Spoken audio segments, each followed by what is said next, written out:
Este episódio é uma parceria com arcdaily.com.br.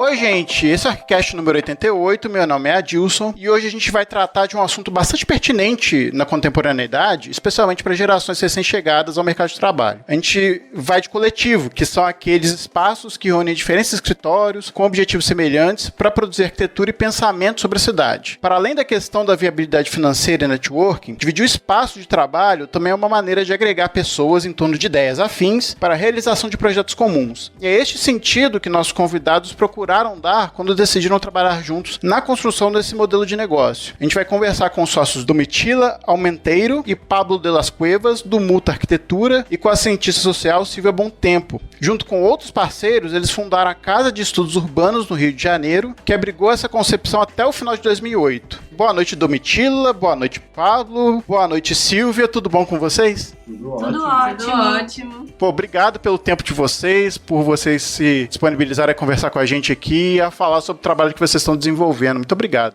Obrigada a vocês pelo convite. A gente sabe que esse é um trabalho de resistência. A gente se reconhece nesse lugar, então parabéns também. Obrigado pelo convite, por poder estar falando um pouco das coisas que a gente inventa. E para conversar com os três, estou aqui com essa responsa dividida com a Lili. E aí, Lili, tudo bom? Boa noite, Adilson. Boa noite, queridos. Domitila, Pablo, Silvia. Bem-vindos, né? Vamos falar daquilo que a gente gosta. A gente vai para os e-mails, comentários e outras cositas más.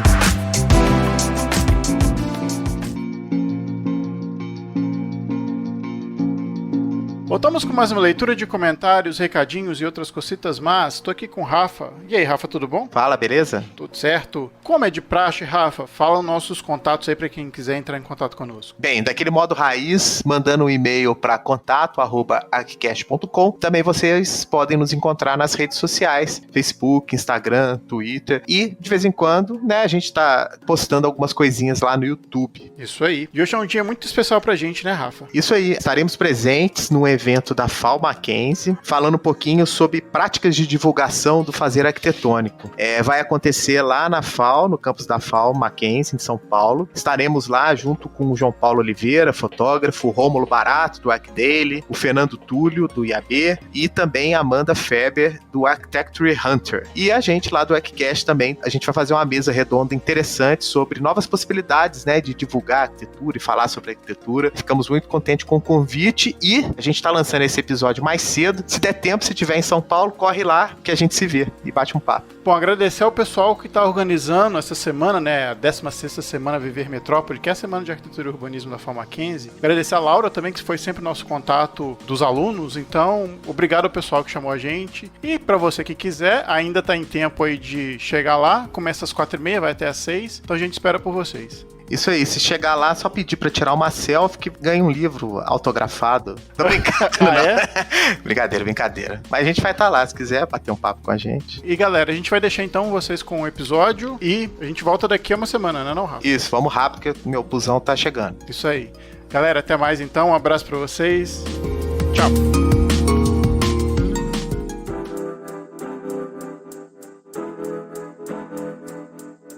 Primeiro, eu acho que vale a pena perguntar de onde vocês são, onde vocês formaram, como é que vocês se conheceram para formar essa união aí. Bom, eu sou Pablo, eu sou arquiteto, formado pela UFRJ, sou mineiro, não sou do Rio de Janeiro. Lançar nesse espaço carioca de produção de arquitetura é um desafio. E eu conheci Domitila, que é a origem do escritório, na verdade, né? Essa parceria, em 2010, na Faculdade de Arquitetura, que foi onde a gente começou a descrever nossas angústias. Eu sou a Domitila Almenteiro. Eu me formei pela FAO FRJ com um intercâmbio pelo Ciências Sem Fronteiras para a Itália. O Pablo esqueceu de dizer, mas ele também fez um intercâmbio para a Espanha com o Ciências Sem Fronteiras, com bolsa integral. Eu tenho uma graduação interrompida em artes visuais na UERJ e fiz escola técnica no fundamental na FAETEC de produção audiovisual. Então esse é um punhadinho assim da minha formação acadêmica. Bem diversificada, né? Pois é. E aí como é que a Silvia entra no meio dos dois, assim? Então, eu sou Silvia Bom Tempo, sou graduada graduando em Ciências Sociais pelo UFRJ.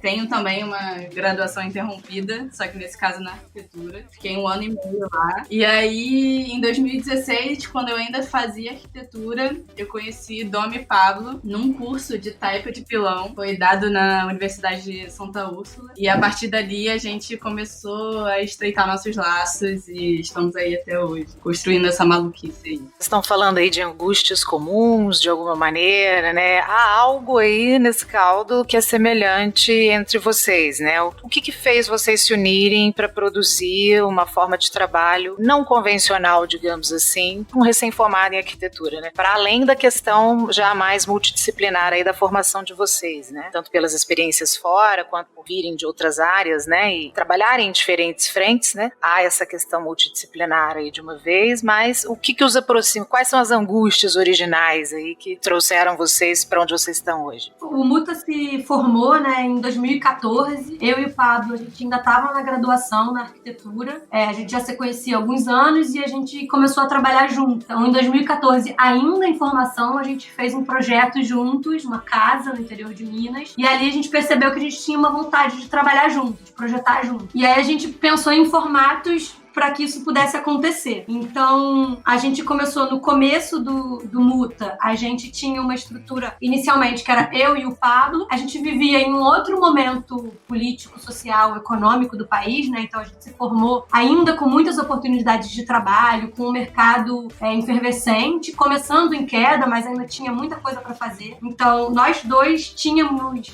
estágio em escritórios de médio porte no Rio de Janeiro, com possibilidade de contratação, e a gente encontrou um formato meio termo, né? Então a gente trabalhava nesses escritórios para sobreviver e começou a fazer trabalho juntos num sentido de trabalhar na forma que a gente acreditava, com o que a gente acreditava. Então o Muta meio que teve essa formação de origem, né? Meio já contra-hegemônica, né? Procurando caminhos diferentes e processos experimentais. Aí o Muta, depois de um tempo, recebeu a Fernanda Petros, que é na verdade esse terceiro elemento, forma o núcleo duro, que a gente chama do Muta, né? Mas o Muta sempre foi muito aberto. Então, cada trabalho, cada projeto que a gente faz, a gente se abre para outras parcerias. Então, a gente entende que o Muta, na verdade, virou um coletivo, né? Ele é um coletivo que se expande e se retrai dependendo das demandas que a gente tem e da proposta que a gente vai trabalhar. Então, a Silvia, que está aqui hoje com a gente, é uma dessas pessoas que foi absorvida por esse caldeirão que é o Muta, né? A origem do nome Muta vem de transmutação, né? De uma constante vontade de estar mudando, de estar se adequando ao que a gente está vivendo no momento. E, na verdade, esse nome surge de uma angústia de tanto das formas de processo do trabalho, de como a gente pode atingir todas as partes do processo desse trabalho, desde o primeiro contato de um cliente até a entrega desse trabalho, né, que quando a gente estava nos escritórios que a gente trabalhava, a gente acabava ficando a parte disso, muito na produção, mas a parte desse contato direto com o cliente, da criação de uma relação mais direta para a gente entender realmente a demanda, e no segundo ponto, que era nas relações de trabalho, as formas como se trabalha um projeto de arquitetura, né? Uma pessoa que está executando o trabalho, ela não está diretamente ligada à maneira como aquilo pode ser executada ou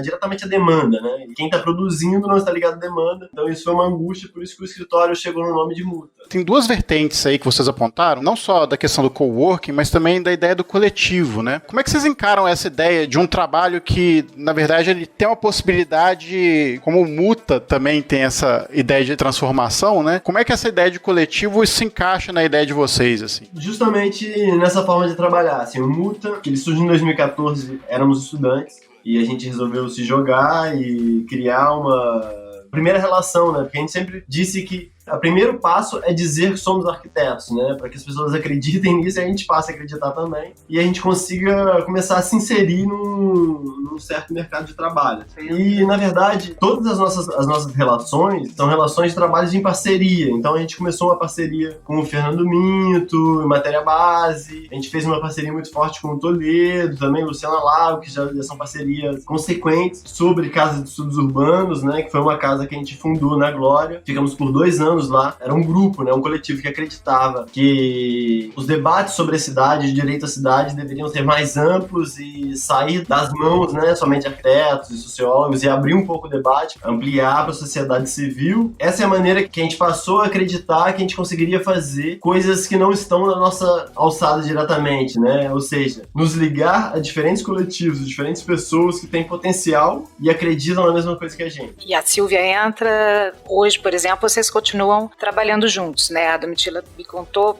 fala um pouco sobre o processo também, Domitila, que hoje é a Casa de Estudos Urbanos, né? Assim, como é que ela se formou. Originalmente qualquer ideia, isso veio mudando, né? Que também é uma característica, né, da contemporaneidade, do nosso mercado de trabalho, as coisas mudam muito mais rápido, por isso também esse formato adaptável, né, que vocês construíram é tão bem-vindo, né? Ele é bem-vindo em vários sentidos, né? Tanto pelo caráter de colaboração contínua, né? E de uma codependência mesmo ali, né? De diferentes frentes, quanto também pela sua capacidade de se transformar naquilo que precisa, né? Numa visão também um pouco mais pragmática. O coletivo me parece que foi um pouco isso, né? Assim, surge de uma vontade comum, assim, entre vários escritórios, né? Depois foi evoluindo e conta um pouco dessa experiência pra gente. Grande parte do nosso público, assim, que nos ouve são de recém-formados e estudantes, né? E uma das ideias do Cast é exatamente a gente mostrar esses outros formatos que não os tradicionais escritórios produzindo projetos. Então vamos lá. É porque, na verdade, eu acho que tem algumas histórias que se borram, né? O Muta se entende agora principalmente como um coletivo, mas também é um estúdio, um escritório de arquitetura, onde a Casa de Estudos Urbanos foi um dos projetos que a gente construiu coletivamente com outras pessoas, né? Então, a Casa de Estudos Urbanos começou em 2017, literalmente com um espaço vazio, né? A casa funcionava como um escritório tradicional de arquitetura, onde tinha um proprietário, que era o arquiteto Toledo, e a casa ia ser esvaziada. A gente já estava vivendo num cenário político-econômico de muita instabilidade, então a gente já estava vendo escritórios do Rio de Janeiro de médio porte, escritórios estruturados, entrando em colapso, e a gente teve a ideia de se juntar. Assim, a gente viu a crise chegando e falou, cara, a alternativa que a gente tem agora é ficar junto e tentar sobreviver ao que vai vir, né? Então a casa se formou muito dessa nossa angústia, nesse instinto de sobrevivência. O que a gente pode fazer agora para conseguir segurar essa maré? Então a gente se juntou com várias pessoas, se juntou com o escritório que é o Nó, o Fresta, o Fernando Minto, Luciana Lago, Toledo, Roberto Som, Silvia Bom Tempo, Estúdio Noma, Daniel Lopes. Então foi um grupo de pessoas, indivíduos, coletivos, escritórios que já existiam, escritórios que surgiram a partir desse encontro e resolveram ocupar essa casa, esse espaço, e transformar esse espaço num lugar ativo na cidade, né? E aí foi uma grande experimentação que a gente fez, a gente passou por várias transformações, assim, a gente não tinha um projeto fechado, a gente tinha um espaço e muita ideia na cabeça. É bem cinema novo. E aí... Ótimo. E aí a gente tinha essa vontade de fazer muita coisa e de criar um espaço onde a gente pudesse pensar a cidade, criar um novo formato para sobreviver ao que estava por vir. A gente sabia que tinha uma coisa muito forte e avassaladora a chegar. Talvez a gente nem soubesse que fosse tão grande, né? Agora a gente está sofrendo na pele essas consequências. Mas a gente já previa que esse é um momento forte, que a nossa solução, que é uma solução que o Muta sempre usou desde a sua fundação, era se juntar. Eu não tenho a resposta para tudo, isso a gente sempre fala. Eu não sei a resposta, eu não preciso saber tudo. Mas eu preciso me juntar com pessoas que saibam o que estão fazendo, que acreditam no que estão fazendo. Então a Casa de Estudos Urbanos foi esse guarda-chuva que juntou pessoas que tinham interesse em pensar a cidade. E aí, a partir do momento que a gente ocupa essa casa, na Glória, que é assim, limite entre Zona Sul e centro do Rio de Janeiro, efervesceram milhões de ideias, assim. Foi um lugar que serviu de abrigo para que a gente pensasse coisas da cidade. Então, a casa nunca foi idealizadora dos projetos, né? Ela foi um guarda-chuva, ela foi um canto seguro que deixou a gente confortável para pensar em coisas. A partir dali surgiram diversos projetos e outros coletivos que se formaram em parcerias que surgiram através dessa casa, que agora se transformou e agora ela funciona como um coworking e os coletivos criaram pernas e estão por aí aprontando pela cidade. É importante dizer que abriu um pouco a nossa cabeça para começar a deixar de pensar a arquitetura como uma disciplina isolada. Entender a necessidade de se vincular a outras disciplinas para entender exatamente o que a gente produz. Acho que aí entra bem também, como eu entrei nesse coletivo, assim, por mais que eu tenha passado pela arquitetura, eu comecei a perceber que sim, a cidade é o que me interessa pensar urbano, isso me interessa pra caramba. Mas eu comecei a ver que também o campo das ciências sociais era um campo que era mais fértil pra mim, dentro das minhas produções, né? E me juntar com arquitetos fazia com que a gente conseguisse ver a cidade através de outras óticas, né? Então não eram só arquitetos, eram arquitetos. Eu ali como graduanda também, então eu acho que tem essa questão que a gente, enfim, tinham arquitetos, né? Tipo Toledo, um super arquiteto aí, com 80 anos, eles recém-formados, eu ainda na graduação. Então a gente se juntou para pensar a cidade de outras formas, sabe? E aí esse olhar da arte, esse olhar das ciências sociais, esse olhar da arquitetura, eles iam se complementando. Então a gente começava a formar esses projetos também através de pensamentos diferentes, mas sempre em torno da cidade. Uma mini observação que a Escola de Arquitetura do Rio de Janeiro especificamente, ela é oriunda da Escola de Belas Artes, né? Então a gente está muito ligado e vinculado ao desenho. E aí a gente começa a perceber que o desenho não resolve tudo, que várias angústias aparecem, um viaduto vai ter gente dormindo embaixo. Não, mas eu quero que tenha um espaço para pessoas dormirem, sabe? Enquanto alguns questionamentos eram colocados ao revés pra gente, de que eu não poderia fazer uma marquise porque alguém dormiria embaixo. E, na verdade, o nosso pensamento acaba se transformando depois desse tipo de trabalho que a gente faz.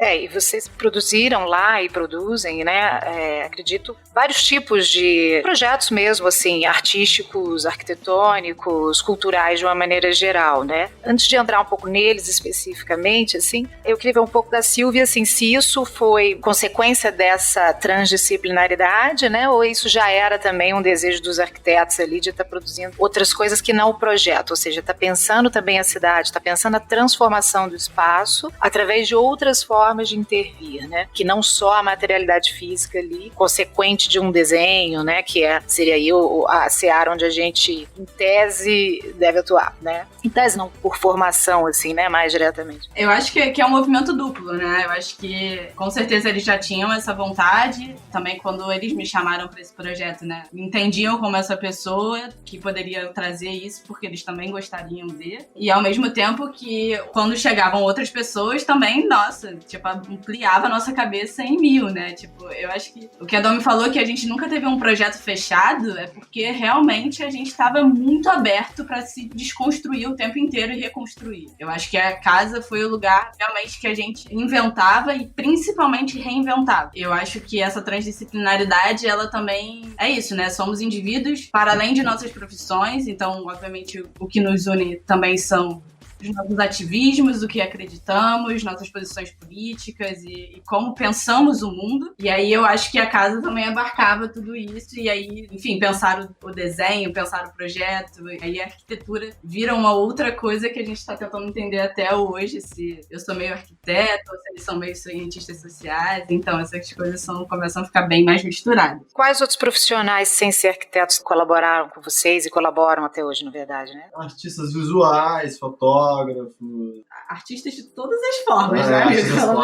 Muita galera de teatro trabalhou com a gente durante bastante tempo também. Eu acho que o fundamental é entender que dependendo do projeto, né? A casa foi um projeto, né? Dependendo do projeto que tá atuando, algumas pessoas abarcam. Então a gente já fez documentário, então puxa uma galera da fotografia e do cinema. A gente fez uma intervenção urbana focada na feira, então puxa uma galera que é da culinária, da alimentação, então depende muito de que caminho que a gente vai seguir. Da moda. Né? Da moda, a gente fez um desfile, então são diversos coletivos que iam girando em torno de projetos que iam florescendo através desse encontro. Eu acho que no fim das contas nada mais é do que a Casa de Estudos Urbanos foi um lugar para esses encontros. Exato. É importante dizer que em 2 anos de existência, a Casa de Estudos Urbanos produziu mais de 30 projetos /eventos, das mais diversas amplitudes, digamos assim.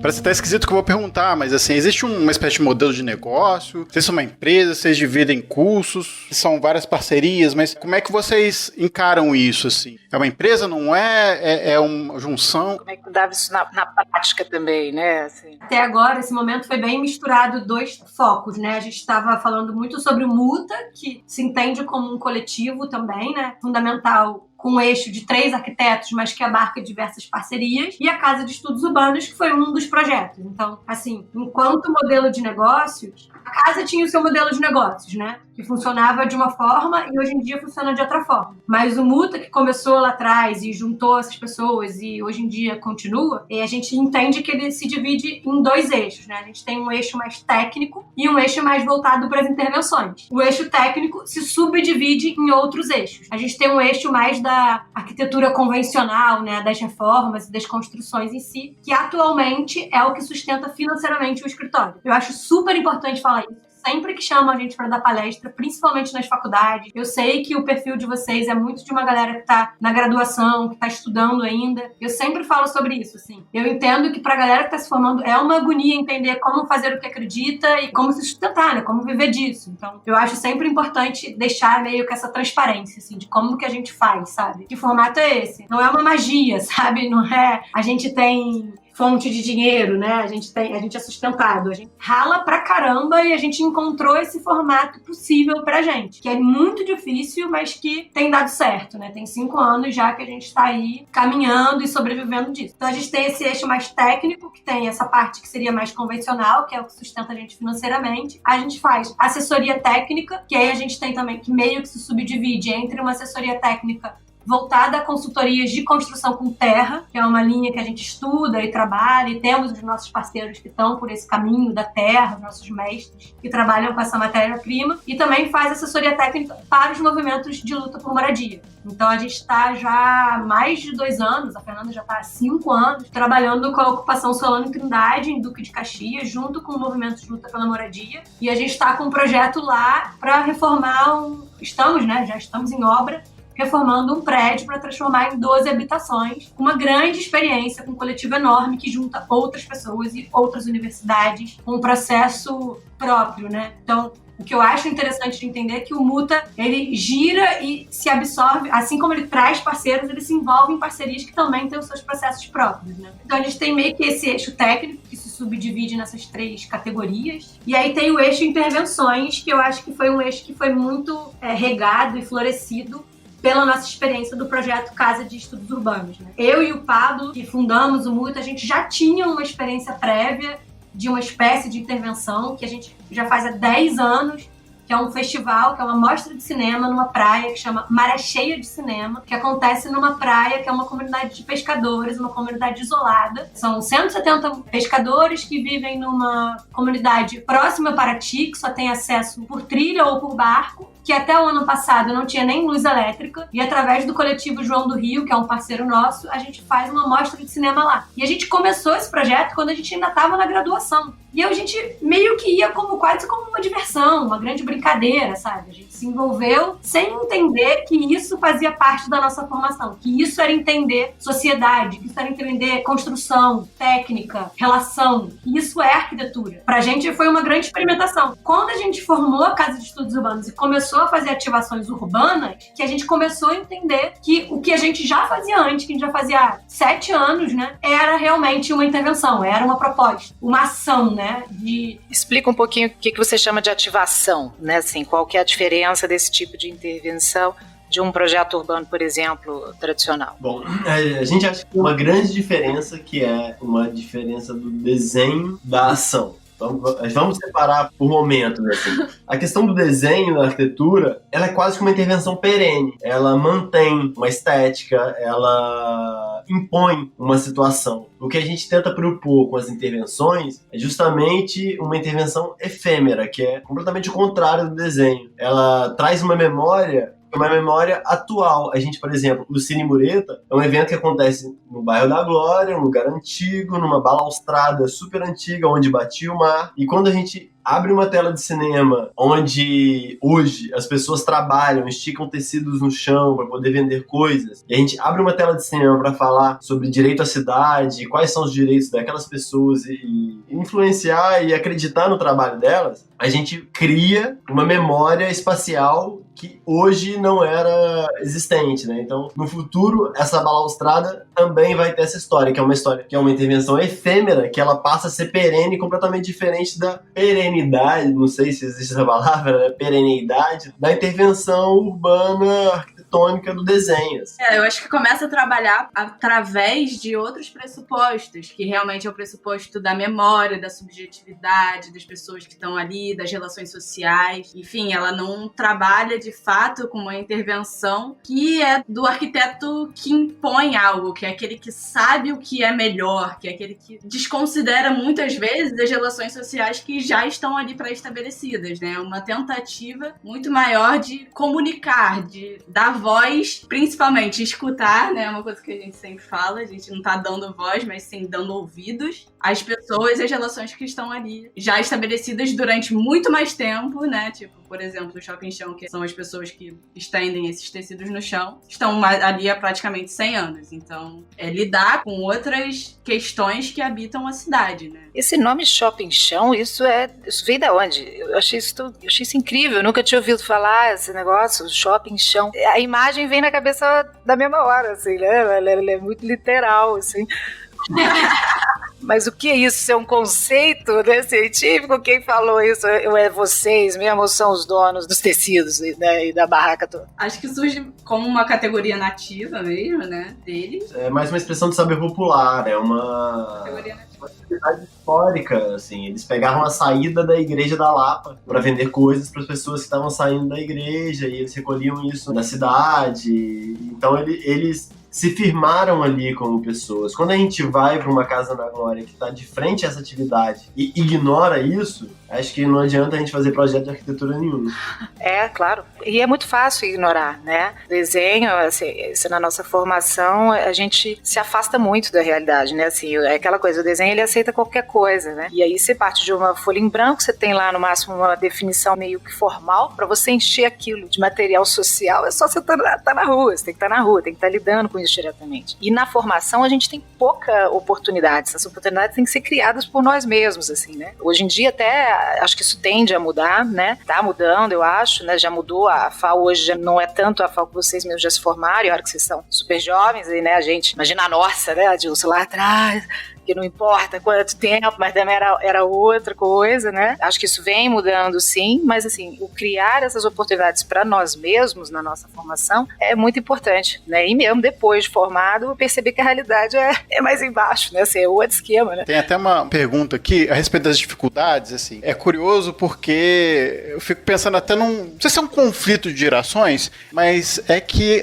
eu acho que a geração de vocês, que são um pouco mais novos, eu acho que tem essa coisa de instigada, de realmente procurar trabalhar de uma maneira diferente. Não só a ideia, sei lá, do coworking, do trabalho coletivo, mas buscar, assim, quem precisa do nosso trabalho, né? Nosso propósito real de contribuição para a sociedade, né? Que é uma possibilidade também, né? Eu acho que tem uma coisa no trabalho de vocês que é justamente buscar o palpável e buscar realmente quem precisa do nosso trabalho. É muito doido esse momento que a gente está vivendo na arquitetura. O mundo está repensando o papel do arquiteto nessas transformações tecnológicas e sociais que a gente está vivendo. E é muito doido agora esse momento que a gente está vivendo dessa crise muito forte, como se não existisse uma demanda, né? A cidade demanda o tempo inteiro de um olhar de um arquiteto. Tem essa demanda. A gente só não tá focado nela, a gente não botou luz nela. Exatamente. Na verdade, a confusão não é nem da demanda, isso é nossa, de talvez não saber realmente onde é que a gente se encaixa, né? Nossa disponibilidade também, né? Porque eu acho que a gente tá vivendo agora um momento que eu acho que a gente até bem privilegiado de ter pouco tempo de formado e ter esse despertar tão jovens, de entender o que a gente quer fazer e o quanto a gente precisa fazer isso. O cenário político agora torna isso ainda mais latente, né? A gente não está inventando as coisas estão ali, a gente só abriu os olhos e resolveu enxergar. Quando a gente fala que literalmente, na porta da nossa casa, tinham pessoas trabalhando na rua, vendendo produto reciclado e sendo removidas pela polícia todos os dias, que existia um conflito entre uma sociedade e um projeto de cidade formal versus uma indisciplina e uma necessidade de sobrevivência, na porta da nossa casa, impossível, enquanto arquitetos em 2019, fechar os olhos para o que está acontecendo. A demanda da cidade está aí, está cheio de problemas, está cheio de coisas para a gente ser ativo e ser reativo. Fica a pergunta, o que a gente vai fazer com isso, sabe? Como a gente vai sobreviver? Então essa pergunta, assim, quais foram os desafios e os problemas? São muitos, assim, e estão bem agravados agora nesse momento. A gente está tentando continuar no nosso impulso, continuar olhando o que muitas vezes as pessoas tratam como invisíveis, porque eu entendo que também é uma forma de autoproteção, né? Porque ficar o tempo inteiro exposto aos atravessamentos da cidade é muito complicado. Às vezes a gente está tão aberto e é tão atravessado que a gente congela e não consegue agir. Então, entender como pesar, né? Como a gente vai conseguir se proteger, mas ao mesmo tempo não se vendar. Os problemas estão aí, a demanda está aí, a gente precisa fazer alguma coisa. E essa coisa não vai vir de uma mão de um arquiteto Deus que vai traçar uma linha e vai resolver os problemas da cidade. Essa mão vai vir de sentar numa mesa de café da manhã e tomar um café e olhar nos olhos e saber a história dessa pessoa e pensar junto com ela, porque todo mundo carrega em si os problemas e as soluções, sentar junto e se ouvir e falar: o que a gente vai fazer com isso? O que a gente vai fazer com aquilo? Quais são as propostas que a gente vai pensar junto? Sim, sim. E a gente, na verdade, acaba sendo não dono da bola, né? Mas assim, tô imaginando aqui, talvez vocês pensem parecido ou diferente, mas a gente vai tentar de alguma forma viabilizar isso, né? A gente vai ser o meio de campo ali. Nunca talvez a ponta de lança, mas sim aquele que vai intermediar, que vai ajudar, que vai explicar, que vai ouvir também, né? Que isso é engraçado, né? A gente pensar que faz uma faculdade e a gente tá atendendo aquele cliente hipotético, né? E que a realidade, ela exige outra demanda nossa, né? Exatamente, assim, e acho que é um pouco dessa mudança do entendimento do que é uma demanda, né? Tem uma demanda por habitação no Brasil que é enorme, muito maior do que a gente tem construído, né? Que eu acredito que seja onde está a confusão, que é misturar o que é demanda de encomenda. Na arquitetura convencional, sim, você tem uma encomenda de um projeto específico. Na cidade urbana contemporânea, né? No meio urbano contemporâneo, a demanda, ela tá o tempo inteiro na sua cara, a cada esquina. E a gente tem que deixar de achar que a gente vai resolver todos os problemas da cidade com um rabisco. E que a gente não vai resolver todos os problemas da cidade, né? Eu acho que também é um pouco isso, de trabalhar por outros lugares, né? Igual a gente tava falando, a gente trabalhou com a galera do Shopping Chão, porque a gente também cria uma rede de afeto com essas pessoas. As pessoas estão ali, sabe? São as pessoas que a gente encontra todos os dias. Então também tem uma relação que é uma relação cunhada sobre outros alicerces, de fato, sabe? Não é sobre uma pessoa que tá lá longe, que você, sei lá, num projeto em outro lugar, que você não vê, e aí, sabe? São coisas que estão ali, estão no meio ordinário.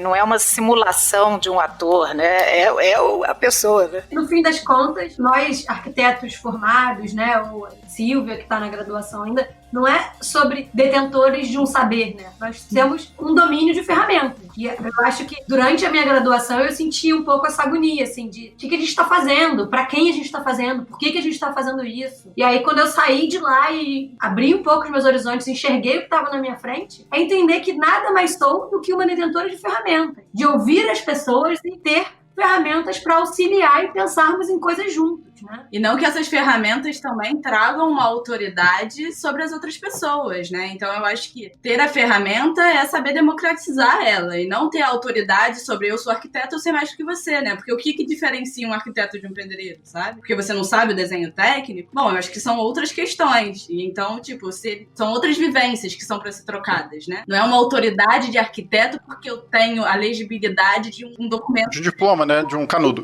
Então eu acho que é sobre outros saberes. E principalmente ouvir esses outros saberes. Já que o nosso público desse podcast são estudantes de arquitetura, mais especificamente, pensando na produção acadêmica dentro da faculdade, dentro de uma graduação de arquitetura, a gente produz cidade para uma demanda, na maioria das vezes, não posso generalizar, mas na maioria das vezes, genérica. A gente tem 10 milhões de possibilidades reais, com demandas reais, e muitas vezes a nossa escolha é simplesmente por escolher um espaço vazio e desenhar e propor sobre aquele vazio no papel, assim. Quando que a gente poderia simplesmente pegar essas demandas e tentar dar soluções para o que a cidade contemporânea já expõe pra gente. Principalmente nas federais também, né, que tem uma questão de extensão e pesquisa, né, que é fundamental, né, essa troca de conhecimento e geração de conhecimento, né, não é só a transmissão, é a geração de conhecimento dentro da universidade,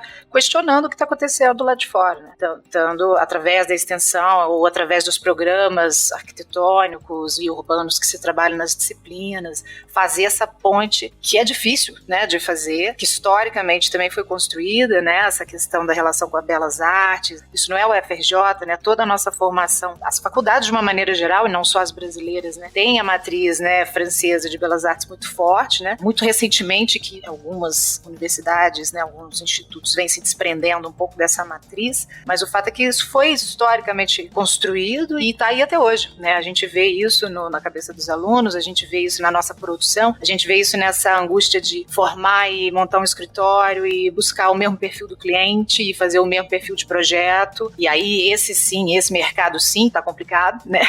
Eu falo isso, né? A gente é professor também, eu falo com os meus alunos, cara, vocês estão aí colados num tipo de projeto que já tem gente fazendo, né? Tipo assim, você vai disputar a tapa, o mesmo cliente para fazer o mesmo tipo de projeto. Abre a cabeça, né? Assim, pensa outra coisa, você pode contribuir em outras áreas, né? Eu bato muito no urbano, eu sou urbanista de carteirinha e tal, né? E é um pouco isso que vocês falaram, a demanda da cidade tá aí, as cidades são péssimas, a gente, né, assim, são quase insustentável. A arquitetura não é tão ruim, mas a cidade é horrorosa, tá tudo errado, né? Assim, então, vamos focar na cidade, né? Mas é difícil, né? Assim, é um martelinho que tem que estar lá constantemente, não é uma mudança, ela é mais estrutural mesmo, assim, né? Exato. É uma história da arquitetura que levou a gente para isso, e eu volto até a frisar o que o Adilson falou antes, somos mediadores. A profissão de arquiteto, teoricamente, a gente deve saber de tudo, mas no fim das contas, a gente não tem que saber de nada, porque temos milhões de profissionais que sabem mais que a gente. Quando o Muta chega numa obra e o pedreiro aponta para um lugar que é um projeto que a gente não fez um projeto executivo, a gente não vendeu isso, a gente vendeu simplesmente um anteprojeto, uma coisa mais simplificada do que vai ser a execução. Quando esse projeto vai ser executado, a pessoa chama a gente na obra, o pedreiro aponta pra gente e fala, e aquilo ali, como eu vou executar? A gente só tem uma resposta. Como você sabe, qual é a melhor maneira que você acha que é mais fácil para você executar? Não, e tem um lance também de você poder ir perguntar, Pedreiro, olha só, como é que você executa então? Se você não souber, da melhor maneira que você puder. Então eu executo assim, me mostra então como é que você executa. Exato. Que é o lance do aprender com o outro também, Exato. né? O Bruno fala muito isso, assim, um arquiteto que participa com a gente dos episódios, assim. Todo mundo supõe que a gente sabe essas coisas, né? A gente não sabe, né? Os recém-formados às vezes tem muito pouco contato com obra. Aprender com o outro que, sei lá, foi pouco educado, mas que tá ali, vive dia a dia, já sentou muito tijolo, já levantou muita parede. Poxa, tem que aprender com ele mesmo. Claro, ele que sabe fazer isso. Ele fez isso. A gente não sabe nada, a gente tá fazendo uma merda atrás da outra aí, né? Assim. Quantos caixoneses de porta você executou na sua vida? E eu não vou executar nenhum. Se eu executar, eu ainda vou tirar foto e falar, olha só o que eu executei. Porque não é minha experiência. Minha experiência é outra. Minha experiência é do desenho, da discussão, do debate, da mediação. Eu acho que, no fim das contas, o que a gente fala muito sobre Muta, tá na origem do nome, a gente tá sempre se repensando, sempre voltando no porquê que a gente faz isso, o que a gente acredita, o que a gente quer fazer, aonde a gente vai chegar. E eu acho que, no fim das contas, a gente sempre volta pro mesmo lugar, né? Que é sobre o processo. E eu acho que essa forma de processo, né? Essa ideia que a gente tem de entender esse processo, entender o nosso papel, ele se aplica para todos os projetos e todas as escalas que a gente trabalha. Então, seja numa obra convencional, a forma que a gente vai lidar com o pedreiro, o marceneiro, o serralheiro, ela está diretamente relacionada à forma que eu me relaciono com o resto da cidade, com o shopping chão, com as demandas que a cidade me traz, com a demanda por habitação social, que a gente tem um déficit habitacional gigante no Brasil. É como se a gente sempre tivesse dentro do nosso esqueleto, né, da nossa alma, da nossa estrutura, a mesma pergunta: como a gente vai fazer isso junto? E a gente nunca tem a resposta. A gente tem ideias, porque é óbvio, né? Eu tenho uma ideia de como eu faria. Se quem vai fazer é você, me traz você a sua ideia. Se quem tá sofrendo esse problema é você, me traz você a sua ideia. Vamos pensar junto, mais do que um processo participativo enquanto ferramenta para chegar a um projeto e a um desenho. É mais, que demanda real é essa? Qual é o problema mesmo? Sabe? A solução é essa? Talvez não seja, né? Então, se desconstruir no seu processo original de arquiteto, entendendo que a gente é ouvinte e administrador do que vai ser resolvido no fim das contas, do que vai ser realizado, construído ou experimentado, experienciado.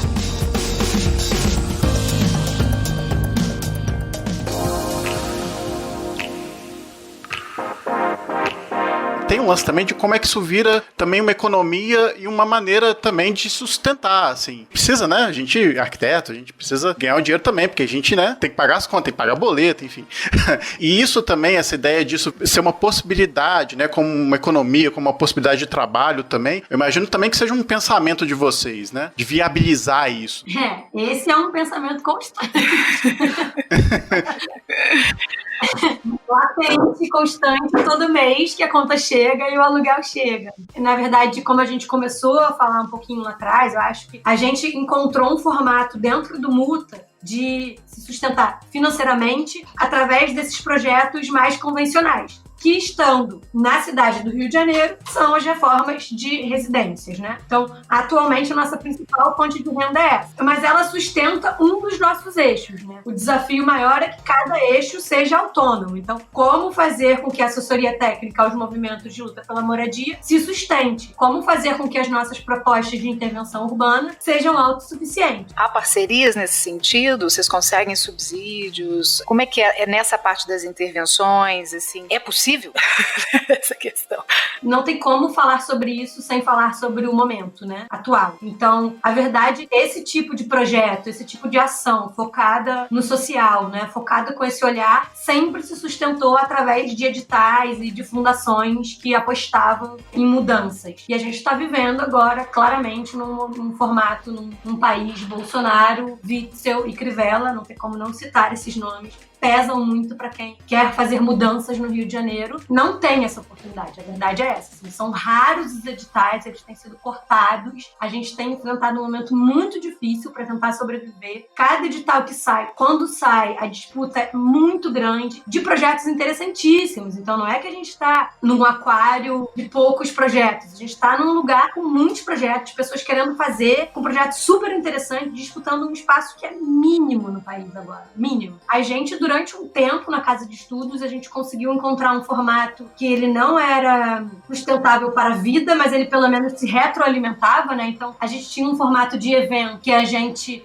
Por exemplo, o Cine Mureta, que é a nossa intervenção urbana, que é um cinema na rua. A gente fazia o cinema na rua, que normalmente estava atrelado a debates com especialistas, que era um evento que a gente fazia, que era Provocações, que era um debate dentro da casa, aberto ao público, fazia o cinema na rua e depois do cinema na rua a gente fazia uma festa. Nessa festa a gente vendia cerveja, vendia comida, era uma grande confraternização. Com esse dinheiro a gente conseguia fazer o próximo Cine Mureta. Então, na verdade, a gente conseguiu pelo menos fechar um ciclo, mas que ele não alimentava nem sustentava o projeto como um todo, né? As pessoas envolvidas, ninguém era remunerado por isso. Esse nó, nesse momento que a gente está vivendo, a gente não consegue resolver. Essa que é a verdade. Assim. A gente entende que essas ações, esses projetos que a gente faz são militantes. É a nossa forma de militar no mundo que a gente está vivendo agora. É o nosso ativismo. Exato. E para esse tipo de remuneração é diferente de uma demanda contratada, né? De um projeto convencional. É uma demanda contratada, então antes de você começar o projeto, você já sabe o que você vai receber e quanto você vai receber e qual o tamanho do seu trabalho. Nesses projetos de cunho social, digamos assim, cultural social, né, a gente tem o início de tudo, que é criar o projeto e ter a ideia. Isso ninguém nunca, assim, pelo menos nas nossas próximas perspectivas, a gente não tem possibilidade de ganhar com isso, né? É difícil realmente você remunerar essa parte do trabalho. Uma segunda parte do trabalho que é escrever o projeto para editais, para conseguir um edital, para ver, sabe? Esses trabalhos são trabalhos que não são realmente remunerados e pelo caminho que a gente segue politicamente no Brasil, vai ser difícil de mudar isso nos próximos 10 anos. Isso é uma caminhada lenta. Os coletivos culturais, eles estão no momento de estagnar os projetos, porque tá todo mundo meio parado na cultura do Rio de Janeiro, principalmente. As pessoas estão fazendo isso tudo muito no amor e tentando realizar, porque também é uma maneira de resistência, né? Os nossos, por exemplo, a arte, ela não tá desvinculada, pelo menos nesse momento, né? Não tá, no Rio de Janeiro não tá muito desvinculada do ativismo social. Então, as pessoas não deixam de fazer isso justamente porque é o momento de brigar por um espaço e pelo que a gente acredita. Se a gente parar de fazer tudo agora, a gente mostra para esse governo, para essa política, que realmente não dá para fazer o que a gente faz. Exatamente. A questão é como. O pragmatismo mesmo da realidade, né? Concordo plenamente, assim, quanto mais difícil os tempos, mais necessária a reação. E uma reação inteligente, uma reação coordenada, assim. Isso fortalece, por um outro lado também, a própria lógica dos coletivos e das colaborações, né? O difícil é você conseguir fazer isso no plano real mesmo, porque no final das contas todo mundo está usando a luz, está pagando na água e tal. E para não ficar também, né, só naquela ilusão, assim, eu tenho um projeto que é lindo, né, assim, do ponto de vista da ideia, da concepção, mas ele não se concretiza, ele não se realiza. Volta e meia isso acontece, né, assim, a gente tem muito boas ideias, mas não é simples você implementá-las e conseguir concretizar. Não é simples fazer esse tipo de evento que vocês fazem, Cine Mureta, envolvendo diferentes pessoas. Não é tão tranquilo, né, assim, estar trabalhando com comerciantes, assim, com pessoas muito diferentes, assim, né, e de diferentes origens, de diferentes culturas, né. É porque é um desejo, é porque é necessário, mas também não é fácil, né, assim, isso exige um querer fazer, né, e uma boa vontade, uma entrega e um empenho, que precisa de energia para isso, né, e essa energia vem da realização ali, né, também que ultimamente tá difícil, assim, né, porque tá todo mundo meio desesperançoso, assim. Mas a ideia do cast, na verdade, é ser positivo, né, pra galera ir mostrando, na verdade, novas formas de trabalhar, assim, né, a ideia é muito essa, assim, ó, vamos sair de trás da nossa época de novo, né, da prancheta, né, e vamos pra rua, né, literalmente aí pra conversar. Eu acho que tem uma coisa que é fundamental dentro de tudo isso, que acho que serve para tanto quem quer fazer arquitetura convencional nesse momento, que está um mercado muito difícil, como você mesmo falou para os seus alunos, né? Vocês vão disputar esse lugar que já está saturado, né? Como é que a gente olha para essa demanda e como é que a gente vive sobre ela, né? Como é que a gente se sustenta dela? Então eu acho que, na verdade, é a gente tentar, que a gente sempre usou para os nossos projetos, são as parcerias, né? Então, quando você perguntou, mas vocês têm parcerias? Como é que vocês fazem com que isso aconteça? A gente não sobrevive disso, a gente não tem renda sobre isso, mas a gente consegue realizar, pelo menos com custo zero, né? Através das parcerias. Então, quando a gente se propõe a fazer o Cine Mureta, a gente tem o equipamento de som de um coletivo, tem o amigo que é técnico, que vem com a sua experiência, tem o outro que tem... São muitas pessoas, a verdade é que são muitas pessoas com vontade de fazer. Então, eu acho que a indicação do caminho é a gente não tem a fórmula nem a solução, até porque eu acho que ela varia muito dependendo das pessoas e do contexto que elas estão. Mas a solução pra gente é sempre se juntar. Daí vem a ideia do coletivo, né? O coletivo vem como um guarda-chuva que abriga todas essas ideias e que faz com que a gente esteja protegido porque a gente se apoia um no outro. Então, o que eu não tenho, você tem. E aí, o que a gente descobre é uma lógica muito subvertida do capital, né? A gente não precisa do dinheiro para fazer o que a gente está fazendo. A gente tem que conseguir encontrar um caminho para pagar essas contas, mas a solução para tudo, seja para pagar as contas no momento onde a nossa profissão, a nossa carreira quanto arquiteto e urbanista está em uma crise mundial, né? Não é só no Brasil. E aí, no Brasil, enquanto sua instância social está muito latente as dificuldades de agir com esses projetos sociais, se juntar. A gente precisa estar em rede, a gente precisa ter pessoas que se apoiem e cada um dá o pouquinho que dá para conseguir fazer uma coisa acontecer. E aí eu sempre falo que, mesmo que seja por 5 minutos, experimentar um mundo diferente vale muito a pena. Então, quando a gente faz um Cine Mureta, quando a gente faz uma intervenção na rua, quando a gente faz uma provocação, quando a gente faz um evento que bota a piscina na rua e leva água para toda a população, quando a gente provoca esse lugar, a gente experimenta. Às vezes por 5 minutos, às vezes por 1 hora, às vezes por uma memória incalculável. A gente experimenta viver num mundo diferente, viver num mundo que eu acredito. Experimentar isso vale a pena. É isso que alimenta a gente. Vocês falam de algumas experiências que vocês tiveram, assim. Vocês conseguem dar outros exemplos de outras experiências, assim, que foram, talvez um arquiteto ou mesmo um estudante, seria difícil, assim, ter essa experiência? A não ser, é claro, que trabalhasse junto com vocês e tivesse esse mesmo incentivo? A gente acredita que as demandas da sociedade, elas estão muito presentes, assim, pra gente. A gente não inventou nada. Quando a gente resolveu fazer o cinema na Rua da Glória, lugar onde era na frente do nosso escritório, a gente não criou nada ali. A gente já fazia um cinema numa praia isolada. E a gente percebeu que a gente começou a fazer o café da manhã. Essa ação de começar a fazer um café da manhã dentro da casa foi uma maneira de tensionar os limites. A gente estava muito incomodado com essa fachada que era fechada, janela fechada, porta fechada. Ninguém sabia o que acontecia ali dentro. A gente só escutava os gritos do que estava acontecendo lá fora. Então, assim, só quando tinha conflito que a gente estava sabendo o que estava por fora. Quando a gente pega toda a nossa experiência com que a gente já teve passado, com a experiência que a gente está tendo no momento, a gente fala, pô, a gente precisa fazer alguma coisa pra gente tanto tensionar esses limites quanto para se aproximar. Então vamos fazer o café da manhã aqui dentro, a gente traz eles para cá e depois a gente leva alguma coisa para fora e a gente pensa, vamos fazer o cinema lá fora. Isso alavancou em diversas coisas que a gente produziu. Isso na verdade, sustentou o Cine Mureta por 10 edições. A gente teve, acho que, se não me engano, a 4ª edição. A gente fez a primeira edição sobre guerra às drogas, com a influência da guerra às drogas, desse estado policial no Rio de Janeiro. Depois a gente fez sobre nomear a cidade no feminino, o cinema LGBT, a gente fez diversos temas. E em dezembro de 2017, em meio a debates dessa população que vive na rua, trabalha na rua e vive da rua, né, a gente percebeu uma demanda de água deles, assim. Então, como que a gente pode responder alguma coisa pra eles e questionar alguma coisa do governo, né? Porque é isso, eles são um grupo que nem se identificam como grupo, todos se dizem que são do shopping chão, sou garimpeiro urbano e tal, mas um não se identifica com o outro por questões óbvias de problemas pessoais de cada um. E porque todos vivem na rua, imagina numa situação onde você tem 70 pessoas, tô colocando 70 diariamente, mas são mais de 300 pessoas. Mas 70 pessoas ali convivendo e vivendo juntas e todos se conhecem e não se relacionam e tem problemas uns com os outros. Então, no meio dessas conversas com eles, a gente percebeu que eles tinham uma demanda por água. Basicamente, eles não tinham lugar para tomar banho, não tinham lugar para escovar os dentes, cozinhar, beber água, lavar roupa, nada disso. Ali na Glória, embaixo da onde a gente faz o cinema, tem um banheiro público que foi desativado já há mais de 40 anos. Tem uma fonte que é uma das principais fontes da cidade do Rio de Janeiro, uma histórica, que é restaurada praticamente todo ano com investimento privado, investimento do governo, e ela permanece fechada.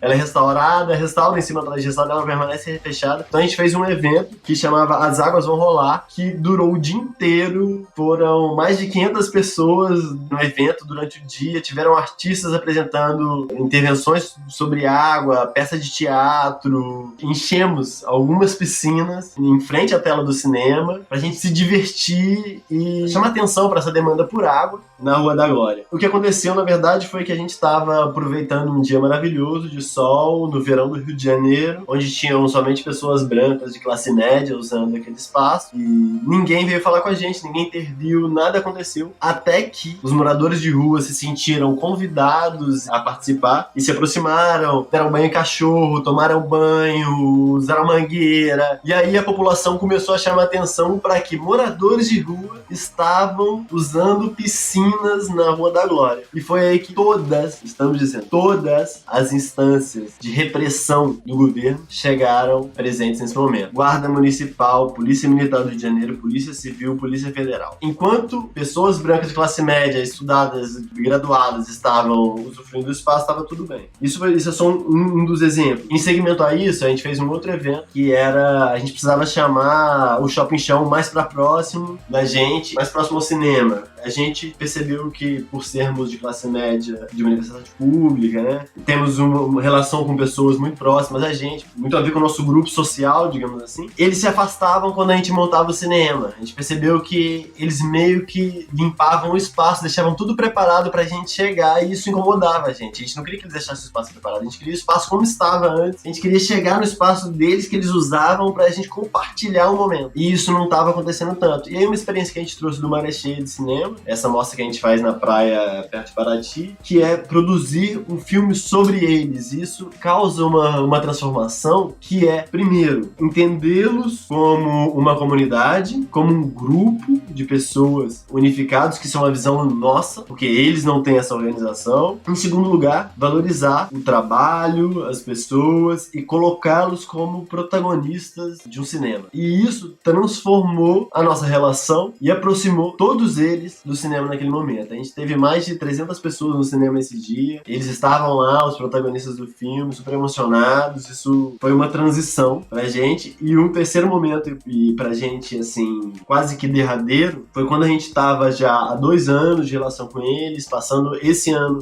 mais especificamente em março de 2019, na Rua da Glória, e chegando no escritório, a gente se deparou com uma calçada vazia, percebendo uma presença da Guarda Municipal extrema, assim. Eles já estavam há 2 meses sendo retirados do local de trabalho deles, eles já não podiam mais estar ali, a Guarda Municipal expulsou eles para Lapa, que como se fosse resolver algum problema, e por uma demanda da Associação de Moradores, eles foram retirados do lugar, e isso deixou a gente mal, no momento em que a gente já estava se desvinculando da Glória, assim, de uma certa maneira. E a gente resolveu fazer um cine mureta que a gente chama de cine mureta urgente, que era para chamar a atenção para que essas pessoas estão lá há mais de 100 anos. A gente repete e não deixa de repetir. O Shopping Chão existe no Rio de Janeiro, na Rua da Glória e na Rua da Lapa há mais de 100 anos. E a Guarda Municipal, por uma decisão completamente higienista e parcial, né, para demanda talvez de um ou dois moradores, expulsou essas pessoas dali. Isso incomodou muito a gente. Então a gente fez uma ação que pra gente foi a ação mais, sei lá, mais doida mesmo que a gente fez. A gente usou todos os recursos angariados nos 10 cinemuretas, 9 cinemuretas anteriores, para fazer uma ação que chamasse atenção para a permanência deles na Rua da Glória. Então a gente produziu placas de sinalização muito parecidas com as placas da prefeitura. É a primeira vez que a gente fala, que a gente registra isso em público, na verdade, porque foi uma ação que a gente se escondeu, na verdade, era uma ação para mostrar o trabalho deles. Então a gente fez placas de sinalização do Shopping Chão como se eles trabalhassem ali e a prefeitura tivesse regularizado eles. Por exemplo, Glória, você chegou no bairro, né? E embaixo escrito Shopping Chão, um bonequinho agachado trabalhando no Shopping Chão. Enfim, usamos 3 tipologias de placas para fortalecer a presença deles. Marcamos no chão, com fitas amarelas e pretas, o lugar de onde eles estendem essas tendas, isso na madrugada. Penduramos todas as placas e fizemos entrevistas com eles quando eles estavam sendo retirados. Essa intervenção teve uma resposta imediata da Guarda Municipal, que a gente... 6h30 da manhã, todas as placas estavam no lugar, as marcações no chão, e por volta de 10 horas da manhã, quando a Guarda Municipal, é o horário dela chegar, chega no local, eles começam a retirar todas as placas, retirar as fitas do chão, e o Marcelo, eu esqueci o nome dele, que é o filho da Leila do Flamengo, que foi vereadora, ele é, se não me engano, superintendente da subprefeitura da Zona Sul. Ele fez uma declaração no Facebook dizendo que milicianos estavam colocando placas para demarcar o Shopping Chão na Rua da Glória e tudo mais.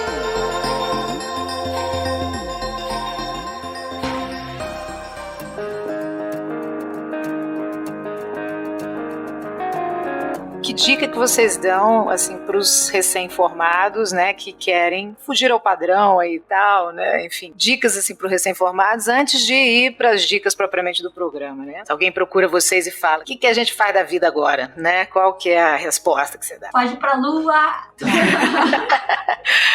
Não, eu acho que é uma percepção que eu demorei muito... Eu tive algumas professoras e professores durante a graduação que, de certa forma, até tentaram me alertar e me indicar para esse lugar de entender que todas as nossas experiências de vida somam para nossa formação. Então, quando a gente vai ao museu, assiste uma peça de teatro, vai numa intervenção urbana, ocupa um espaço público, vai a uma festa de rua, o carnaval em si, as nossas experiências são acumulativas. Então, entender um pouco para os estudantes que é abrir os nossos olhares, né? Abrir os nossos olhares e os nossos ouvidos e os nossos poros para entender que a gente é mais do que só o que a faculdade diz que a gente pode ser. Eu acho que a gente é muito além disso, a gente tem que estar aberto e reconhecer que essas experiências são base para o que a gente pode se propor a fazer. Então, eu acho que a minha dica maior seria por esse caminho. E a segunda, que é o que a gente leva como um mantra, é se juntar. Tá muito difícil. Quanto mais difícil tiver, mais a gente vai se juntar. A gente vai estar junto com pessoas que querem fazer, que acreditam, que compartilham de valores e de ideias e de afetos, de crenças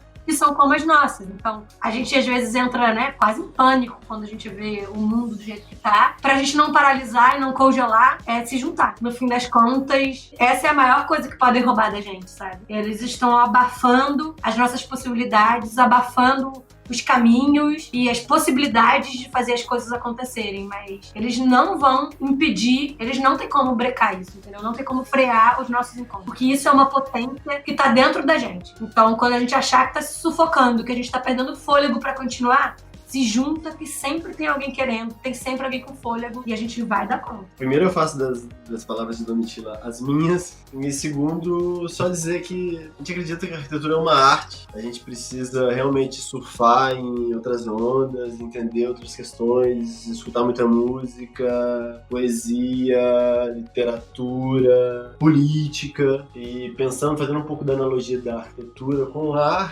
arte contemporânea, ela ela se desvinculou da arte pela arte, 100 anos, digamos assim, e abraçou o ativismo. Então, acho que é muito importante essa, não dar resposta aos problemas sociais, mas simplesmente dar ouvidos e entender e tentar dar destaque a todos esses problemas que estão passando no nosso. Bom, depois dessas duas falas, não tem nem muito mais o que falar, não. Mas eu acho que a gente também é muito formado dentro de uma concepção muito moderna dessas nossas separações, né, entre as nossas profissões e quem nós somos. E eu acho que o nosso encontro fala muito sobre essa concepção um pouco mais holística, né, de que somos mais do que o que nos formamos. Então eu acho que olhar para o mundo, olhar as relações, isso é arquitetura, isso é ciências sociais, isso é o que a gente acredita que a gente possa fazer como seres humanos no mundo, sabe? Não tenho nem mais muito o que falar, não, né? Então vamos para as dicas. A gente costuma pedir uma dica, sei lá, de filme, de livro, de série que tá vendo, qualquer coisa, literalmente, que vocês possam dar aqui pros nossos ouvintes. A gente faz a rodada aqui, começando pela Lili. Minha dica, agora eu tô até na dúvida se eu já dei ela, mas dei, foi há muito tempo atrás, então tá valendo. Essa é do Eduardo Bueno, historiador gaúcho. Eu gosto demais dele. Eu acho que eu já dei dica aqui dos livros, agora eu vou falar do canal dele do YouTube, né? Eu tenho assistido demais o Buenas Ideias. Fala um monte de verdades, assim, né? Ele dá sempre um viés diferente da história, né? Assim, outros atores, né? Dando voz a outros atores que estão contando a história do Brasil e tal. E sempre de uma maneira bem humorada. Eu adoro ele, assim, ele é todo performático, assim. Agora tá até com peça de teatro. Assim. Ele é uma figura. Eu acho ele engraçadíssimo. Com conteúdo, são videozinhos pequenos. Tem de 5, tem de 13, tem de 20 minutos, né? Mas sempre super informativo e divertido, né? Então é uma maneira divertida da gente estudar um pouco a história do Brasil para entender, né? Você acha que é super pertinente para entender onde estamos, né? É isso aí, Eduardo Bueno no YouTube. Eu vou dar minha dica hoje. Essa questão de a gente falar que o arquiteto é um mediador, eu aprendi com um autor importante e muito bom, que é o Carlos Nelson Santos. Na verdade, é um livro que eu aprendi que chama A Cidade como um Jogo de Cartas. Infelizmente, esse livro não está mais disponível para compra, mas você consegue achar ele em sebo. Vou disponibilizar o link para vocês acessarem, então. Você aprende muita coisa do papel do arquiteto e de como a arquitetura pode ser importante para as outras pessoas também. E o nosso papel, não só de fazer projetos, mas também como mediador, né? Isso ele fala e ele aponta muito bem, né? E ele fala uma coisa também que é interessante, que dá pra fazer de qualquer pessoa urbanista também. Quem vive a cidade, né, tá sempre mexendo, intervindo nela e de alguma forma também muda o espaço. Então fica a minha dica aí, Carlos Nelson Santos, A Cidade como um Jogo de Cartas, leiam que é excelente. A minha dica vai pro meu livro de cabeceira, que é o meu livro de cabeceira há uns 10 anos quase, eu ainda estava na graduação, mas ele não é um livro de se devorar, né? É um livro de consulta, que tá ali sempre no meu pé de orelha, que é Arquitetura Popular Brasileira, eu não vou saber dizer esse nome direito, é Gunther Werner, que é muito legal e eu acho que foi um dos primeiros livros que me abriu para esse conceito de arquitetura mais ampla, né? Porque ele começa os capítulos falando sobre a cultura brasileira em geral, né? Sobre a música, sobre a dança, sobre a cultura como um todo. E aí, eu acho que essa introdução, depois ele se aprofunda na arquitetura, tem desenhos incríveis, mas eu acho que como ele sempre tem na origem esse prefácio, ele sempre traz essa relembrança de que a gente é mais do que só uma disciplina, né? Conjunto. Eu, na verdade, vou chamar a atenção para 2 autores, mas vou falar de 2 projetos deles. Primeiro, Eduardo Coutinho, documentarista brasileiro maravilhoso, com uma pegada social e íntima de cada pessoa, e o Edifício Master dele, de Copacabana. Esse filme incrível, é legal até ver como eles produziram o filme e como eles conseguiram trazer essas entrevistas tão imediatas, assim, muito... Não sei nem qual expressão usar, mas as pessoas estão muito à vontade, assim, no documentário. E, em segundo, Darcy Ribeiro, e um dos últimos livros dele, O Povo Brasileiro, a Formação e o Sentido do Brasil. Acho que os contextos sociais, os lugares onde a gente vive, trazem todas as experiências que a gente precisa ter para produzir um bom trabalho, seja ele em arquitetura, sociologia, cinema, teatro, quer que seja. A minha dica vai para um livro que eu conheci na arquitetura, mas que é um livro que eu uso ainda muito na minha vida, que é o Walkscapes, o Caminhar como Prática Estética, do Francisco Carreri. Enfim, foi um livro muito transformador para mim, né? De como a gente apreende a cidade, como caminhar e como estar na cidade, como essas apreensões da cidade ela pode acontecer de outras formas, né? Pelos sentidos, pela própria forma de caminhar, né? Então, enfim, é um livro que é um livro que também sempre está na minha cabeceira, que eu uso como mantra aí na vida. Tá aí essa dica. Domitila, Pablo e Silvia, muitíssimo obrigado pelo tempo de vocês, pela palavra de vocês e por apresentar essa experiência de vida e de trabalho de vocês, que eu acho que vai ser enriquecedora para todos os ouvintes que a gente tem aqui. Muitíssimo obrigado. Obrigada a você, Adilson. Um prazer enorme pra gente estar aqui também e poder compartilhar com vocês e conhecer também mais do trabalho de vocês. E tamo junto aí, que possam vir novas parcerias e juntamentos. Muito obrigado por convidar-nos e espero que esse bate-papo dê frutos para outras pessoas. Valeu, galera. Muita axé. Valeu, gente. Obrigada, viu? Muito bom. E a gente volta daqui a uma semana com mais um episódio para vocês e até mais, gente.